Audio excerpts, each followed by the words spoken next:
So welcome to the audience of the PGurus channel. The developments in Sri Lanka is so swift and sudden, many people think, but it has been brewing for a long period of time. And what is most interesting and important is it has turned significantly against the family of Gotabaya. This is most serious development having implication for politics elsewhere in South Asia. Traditionally, Gotabaya family has been in control at different points of time. Both the brother and senior most brother is the Speaker of the Assembly. Another brother is Minister of Economic Development. Almost all their network. Some people are ambassadors. Some people are sent as planning in charge, and they have been in different positions of power. What one can loosely call that the Permana is the family party actually, and there are allegations that they have accumulated substantial sum of money and other thing. And all the family parties sometime or other face this crisis. Initially, there is enthusiasm for the family parties because they promise the sky, and then people are taken in by the what one can call rabble rousing and that type of a thing. But when it meets its nemesis failure, it's a catastrophic. You can see the father of the Gotabayas is they are removing the statue and then destroying the graves, and so many type of things are happening. It's a total type of a antagonism or hatred, to the extent that these people have to go and take refuge in the navy positions and other things. In India, we have a phenomenal amount of family-run parties. If you look at it, actually, other than communist, where are they incidentally? Anyhow, other than communist and BJP, maybe one or two other smaller parties, all are family-based parties. Jammu and Kashmir, we have the Farooq Abdullah family, and the family of that Mehbooba Mufti. Her father was actually the Home Minister under VP Singh. Then we have the family-based parties, and in West Bengal, she is a spinster, but her nephew is beginning to play a very major role, Mamata Banerjee. Then in Bihar, Lalu Prasad Yadav and his children. Then Mulayam Singh Yadav in UP and his children. Then Sharad Pawar and his niece and other relatives. Then we have in the south, the Chandrababu Naidu family. Then KCR family, YSR family. Then of course Karunanidhi family, one of the largest. So, and Devagowda family.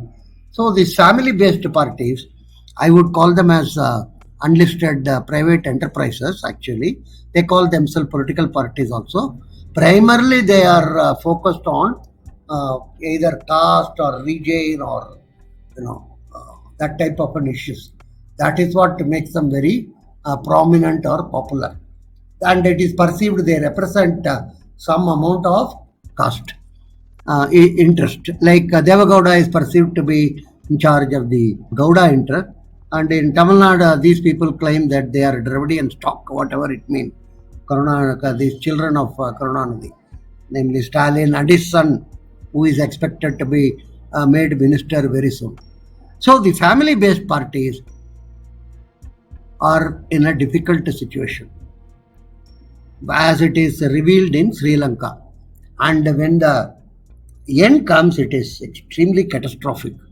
In terms of removing the statues, in terms of removing the burial places, in terms of, and it's not in terms of what one can call, there is no mercy shown. Because it is perceived the family has deceived them. They have destroyed the entire fabric and entire structure. So is there a lesson? Yes. Economic crisis induces significant amount of resentment among the public. First point. And individual, family, company, if they are all enormously leveraged, in terms of having larger and larger amount of debt. It is not going to be helpful to them. It's spreading your leg beyond a point. You will only get a torn pant or your torn muscle. So the leverage is something which is very, very catastrophic for companies as well as countries. That's what Sri Lanka has shown. Actually, as the good old saying is, 3L can destroy any future leader or politician. What are called liquor, ladies, and now the added thing is leverage. So this is so there is a warning bell, there is a warning signal, which is most important for the family-based parties in India. And in Tamil Nadu context, it is equally important, because there was a time in which the elder son of Karunanidhi was cabinet minister, daughter was in the Rajya Sabha, then son was deputy chief minister, almost all the positions, and grandnephew was minister at center. So all the positions were occupied by these people. So the family-based decision-making, family-based political parties are slowly coming to an end, I would say. That is what the Sri Lanka is telling us, and I hope that the parties in India take a leaf out of it and then try to make themselves much more broad-based than belonging to their own family. Because if they are family-based, what happens? They accumulate huge amount of wealth, and it is required for them to pass it on to their children, which means that their children should be made into important positions in the political party. Unless you control the party, you can't control the what one can call treasury, and you have to control the treasury to control the party also, because if you are not in the political space, the new government or new groups which come may try to punish you for your wealth. But if you are having in political, you can always say it is political vendetta and I am innocent and other.